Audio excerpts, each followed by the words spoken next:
Back at it again with another video. This time we're looking at the channel Grim Encounters. 6 most disturbing camping encounters caught on camera that will haunt you.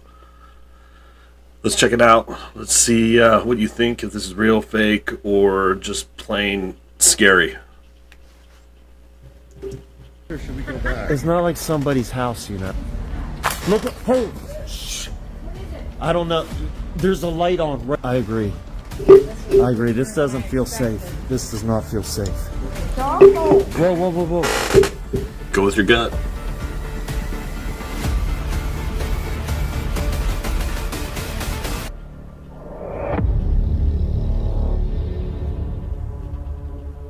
On June 17, 2025, Nomad Unknown uploaded one of her most personal updates yet, reflecting on the reality of life as a full-time traveler. After 8 consecutive months living out of her car, she opened up about the mental fatigue that had started to build, prompting a change in her approach. She called this new stage her That's just too long to live in your car. dirtbag era, a period where she intends to stay longer in isolated wilderness spots, leaning into solitude and simplicity. For this update, she picked a secluded campsite tucked deep in the woods, arranging her setup so she could cook, relax, and work comfortably from the back of her vehicle. While she briefly mentioned safety, her focus remained on the basics: routine, comfort, and the small details of daily nomadic life. Okay. But what started as a calm retreat soon veered into something far more frightening. I always like to have the most private side where I'm backed into, because it's where I spend more time, you know, cooking out the tailgate and stuff like that.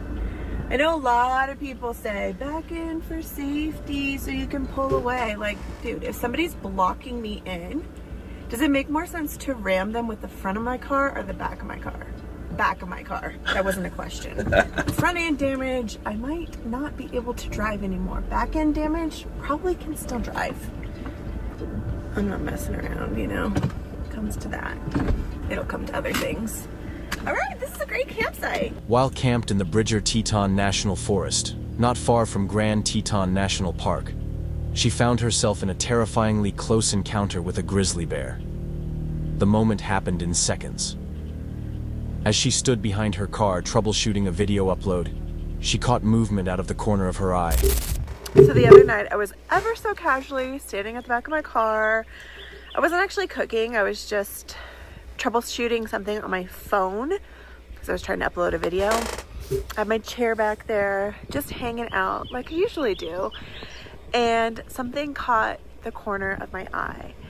And I looked up, and about 10 feet away from me, moving towards me, was a full-grown grizzly bear. By time I rounded the corner to put the car in between me and the bear, it was probably like 6 feet away from me. Dude. Utter panic. Imagine you're just like hanging out like this, and then where that fire pit is, a grizzly walks up. Because that's what happened. I don't have my bear spray on me. It's on the other side of my car. Oh, dude.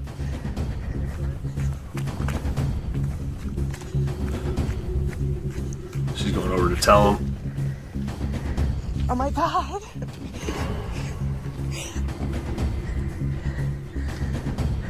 So there's a lot of people there. Cars everywhere in the background. Bear in camp. Good for her warning everybody.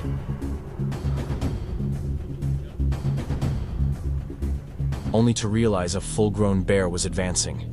At barely 10 feet away, she reacted instinctively, darting behind her vehicle to place it between herself and the animal.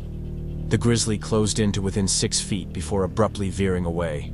Though she carried bear spray, it had been stashed close to her gear, not in hand, and the encounter was far too sudden to reach for it.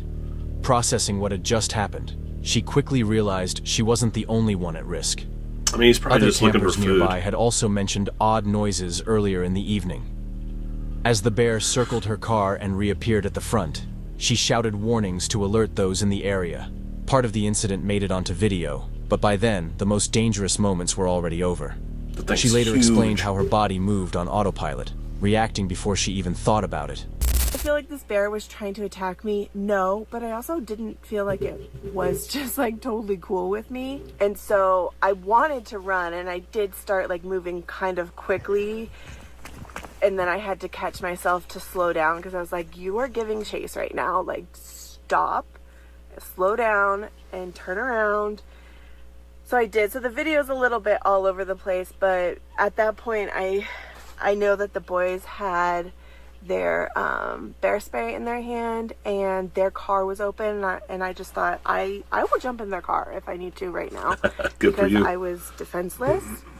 I think it was probably a little bit scared by the movement of all the other people. And I say all the other people, there's probably like 6 or 8 people in that area. And then that's when it crossed behind the rear of my car, basically where I had just been standing. You see in the video like how big it was in comparison to like my items, my car and everything. And then it just started cutting across the meadow, and I caught somebody else in camp on the other side was walking, and it caught my eye, and I was like, they don't know. And so I just screamed bear in camp. And those are like the only words I could get out of my mouth, because I was just in like 100% fight or flight mode at that time. I wasn't like fully like, I don't know. I just felt like it was just monkey brain. I was just like survival. Never heard that. The instinct reminded her of past close calls in the wilderness, like nearly stepping on rattlesnakes during hikes. Eventually, the bear wandered into a meadow, but the danger wasn't gone. She spotted another camper in the distance, completely unaware, and yelled across the field to warn him. Still rattled, she accepted the offer of a safer parking spot. I mean, that's for the scary, night but from that's fellow nature. campers, finally allowing her to regain some calm after the scare. Later reflection made the moment even more unsettling. The grizzly had passed directly through the space where she had been standing only moments earlier. Seeing its massive frame compared to her small setup left an impression she knew she wouldn't forget. This encounter underscored just how fast things can escalate in bear country. Her biggest takeaway was simple but vital. Bear spray must always be kept within reach, never stored away. Solo camping provides unmatched freedom and peace. But after a near miss like this, one question lingers. How much risk is too much? Would you continue camping alone in grizzly territory after an encounter like this? Yeah, The Channel Harbor Explorers returns once again to the... Yeah, I would, but I mean, I usually carry something with me. But I rarely go, I mean, almost never go into the woods alone or camping alone. Australian bush, this time journeying into the depths of Bindari National Park. The goal of this trip is to track down a mysterious tent, rumored to be tied to a chilling tragedy years ago, when a man's body was only partially recovered from a creek nearby. Oh, wow. Joined by a friend, Harbor hikes roughly 5 kilometers into dense forest. Along the way, he recounts the unsettling backstory. The man, known for his passion for wild camping in this very park, was found dead under circumstances that remain unclear. Disturbingly, only his torso was ever located. Some believe the tent they're now searching for may have belonged to him, abandoned in the wilderness ever since. Friday the 13th. Good date to be hiking to a supposed dead man's tent.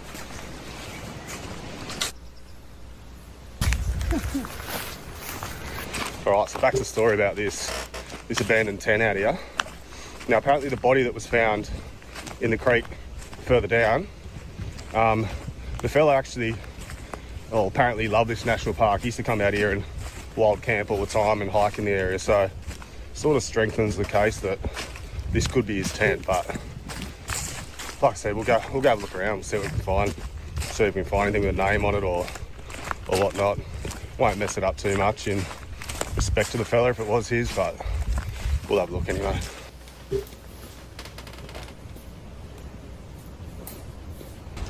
Yeah, it's probably going to take about an hour maybe to get to the tent, probably not even. See how we go anyway.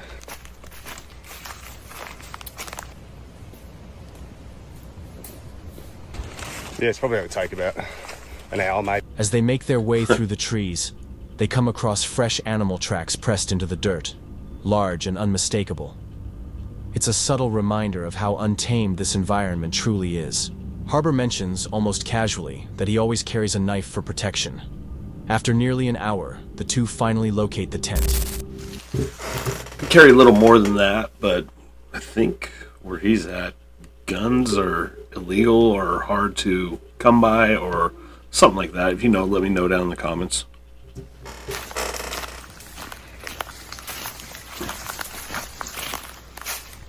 Alright, here we are. It's a bit weird, eh? It's like a kid's bag there. It's a hiking pack.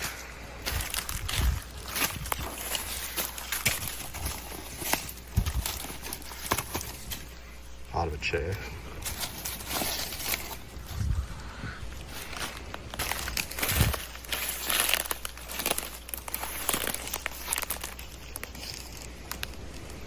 How long this thing's been here? You know, if that was a crime scene, why didn't forensics or anybody, you know, take that or, you know, seize it as evidence or something, their blood spatter?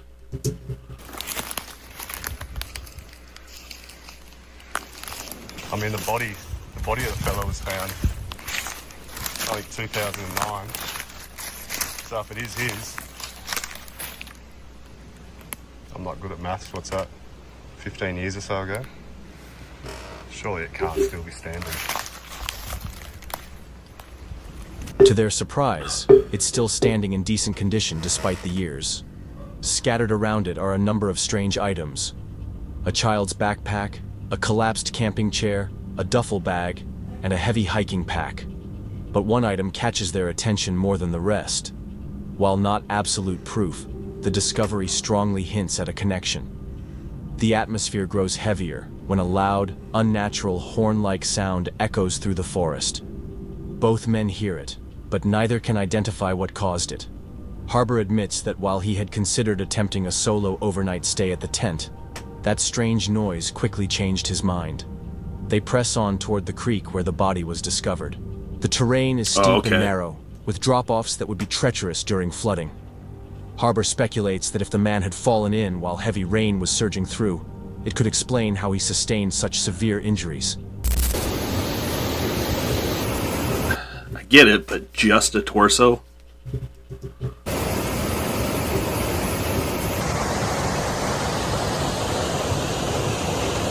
Yeah, she gets a bit gnarly down around the corner there. I mean, if old mate slipped in here somewhere during flood time, it got washed down there a little bit, I don't think you'd be able to get out. And that would probably do enough damage to turn you into just a torso, but for speculation, we don't know that, so. But yeah, it's a gnarly canyon. Awesome spot.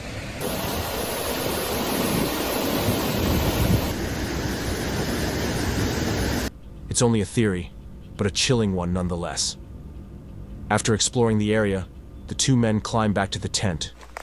All right, we're back.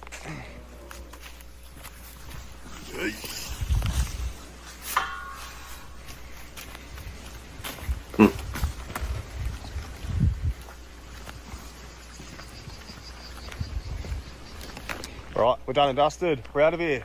Yeah, she's a creepy old bloody tent. That one out in the middle of nowhere, and I'm guessing by some of the dates and whatnot we saw on the battery and a couple of those things and the cooker, they sort of marry up to around when he went missing or he was found. So I'm guessing that probably was his tent, but still unsure, not completely sure if it was or not. But anyway, we're out of here. We'll see you guys in the next one. Before retracing their steps out of the park.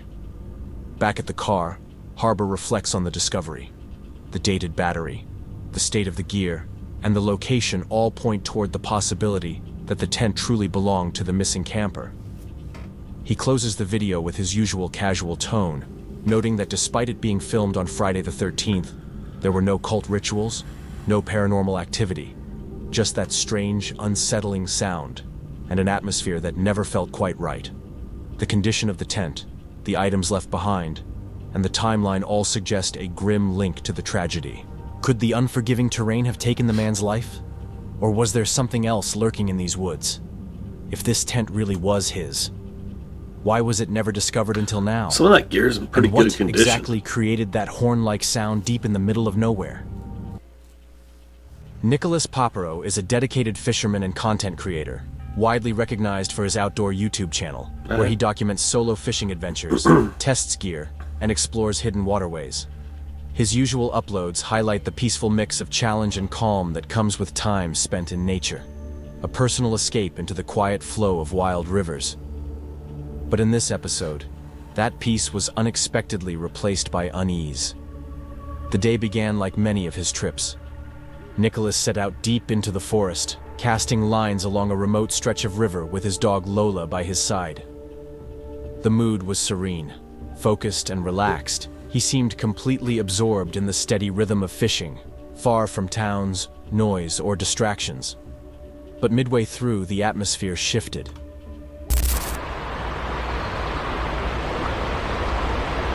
Just watching him?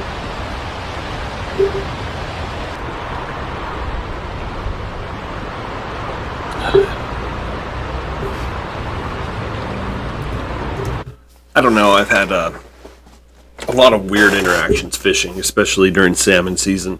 One time this guy came down and started to try to get physical with me because he thought it was his spot.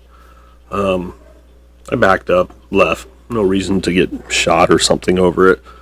But just the things you see fishing can be weird sometimes.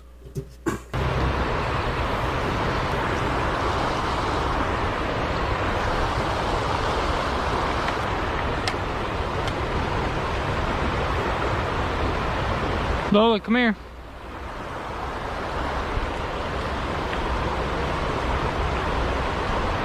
Oh, there's more than one.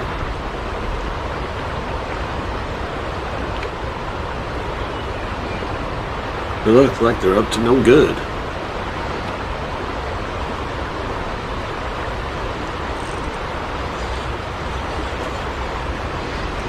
How's it going?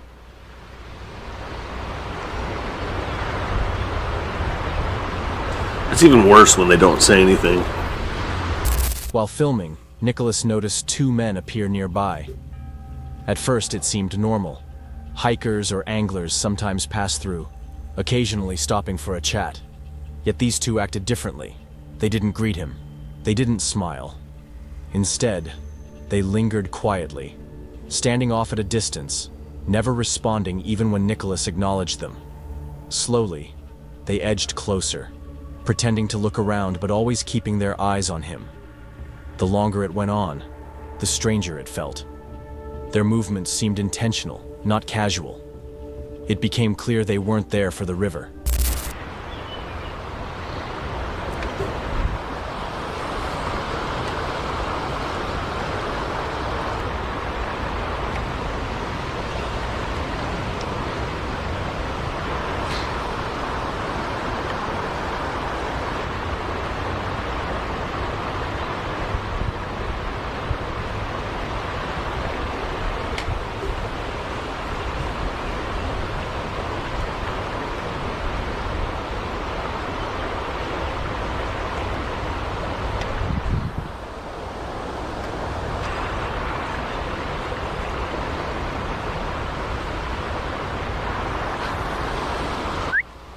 Come here. Would you stand your ground or would you take off? Mean mugging.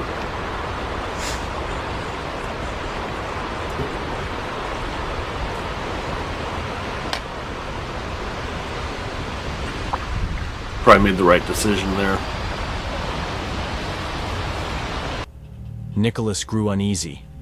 Unsure of their motives, he heightened his awareness. Thankfully, Lola stayed close, her alert presence a silent shield that likely discouraged anything from escalating. Deciding not to take risks, Nicholas packed up his gear and moved further downriver. The men didn't follow, and there was no direct confrontation. But the encounter left its mark. With me too.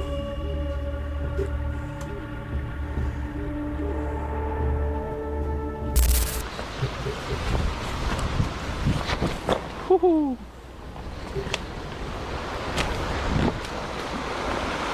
right? Those dudes are just standing there staring at me. Sketchy. I don't know if they wanted something or what, but they were peeping me out from down the river, and then they came closer and closer, then they were just tending to look at the trees, and then they kept staring at me.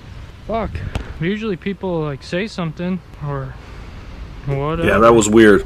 They're just standing there staring, like, especially peeking past the trees halfway down the river, and then getting closer and closer, and then standing next to me and just staring at me. Yikes. Later, he reflected on what happened, visibly rattled. What began as a calm outing turned into a stark reminder of how quickly things can shift outdoors. Nature holds its own dangers, but sometimes the real threat comes from people. The men's silent, deliberate behavior raised red flags. Were they simply socially awkward hikers? Or were they sizing him up, possibly considering theft, intimidation, or worse? Their refusal to speak, combined with the way they shadowed him, suggested far more than idle curiosity. Yeah, bro. What do you think? Was Nicholas overanalyzing an odd encounter? Or did his instincts help him avoid something far more dangerous? Probably that one. Exploring with Bear has become well known for high-intensity urban explorations and paranormal investigations, often diving into eerie, abandoned spaces.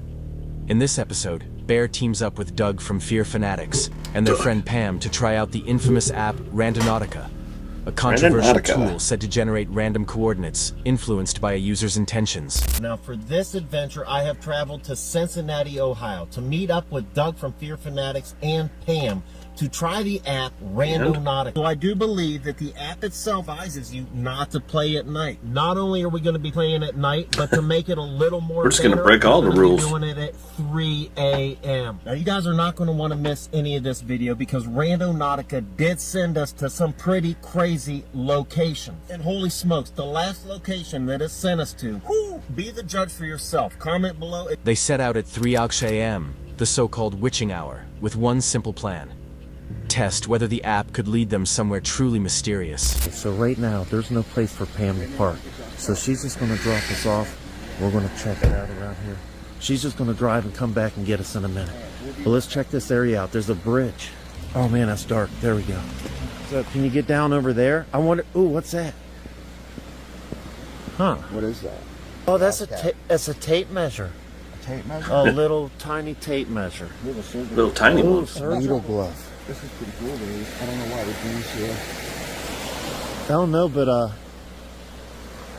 I like this river. Look at that. Check the rocks real good.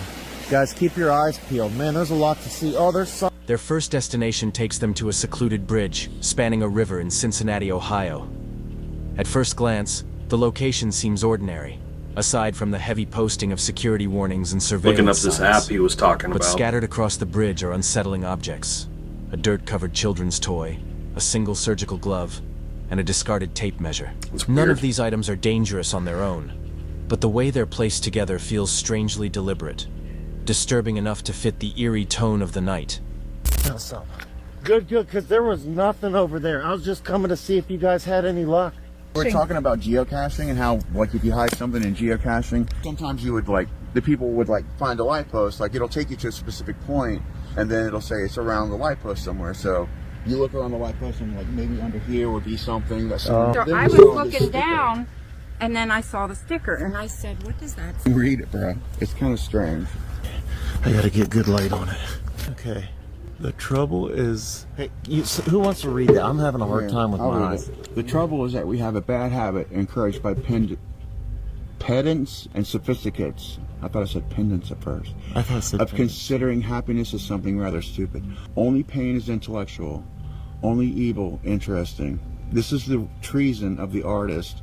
A refusal to admit the banality of evil and the The second location guides them to a nearly empty public park.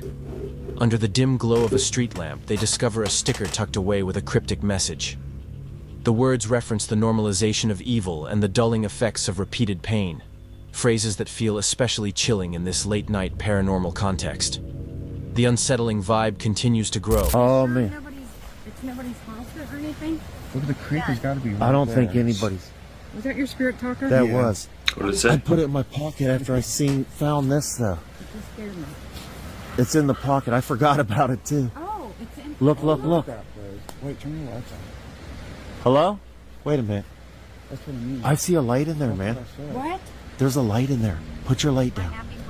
Is there a light? Yeah. Somebody in there? Try to blow up. Oh, there is some kind of light in there. Maybe we should go back. Hold on. Man, it's not coming There's up. some kind of light in there. There is a light. Hold on. This is weird. Guys, I'm That spirit talker just said my happy place. Just stay close. I don't. There's no way. Should we get killed or should we go back? It's not like Should we somebody's get house. killed or you go know? back? It's abandoned for I sure. know, so there wouldn't be a light in there, dude. I mean, that's true. But I don't know. I don't feel like we're trespassing or nothing. Hold on. Crap. could the random, is it not a good thing to send more than one people to the same? pushing them forward to the next set of coordinates. Finally, the app directs them deep into the woods, where they come across what looks like an abandoned outbuilding. A closer look reveals evidence of recent activity: cooking pots, dog bowls, and scattered trash suggesting someone may be living there. Homeless. Then, they notice a faint light flickering inside. At first, they Same assume as the it's a last reflection, but soon realize the glow is moving, indicating that someone is indeed inside. Proceeding cautiously, the group calls out, but receives no clear response. Same as the Inside, last place. they spot bedding, personal items, and intermittent flashes of light, confirming occupancy. Look, hold. Shh. I don't know. There's a light on right over there. And I just heard something coming from behind that camper. What's inside there? What is inside there? Hey, man. I feel... Hello? We're just shooting a video. Be careful. Look around that corner, though. Does somebody have a weapon? Yeah, I do. We're armed. Just shooting a video. Mean no harm. Look, that's on, though. Look at What that. if somebody- Put your light down.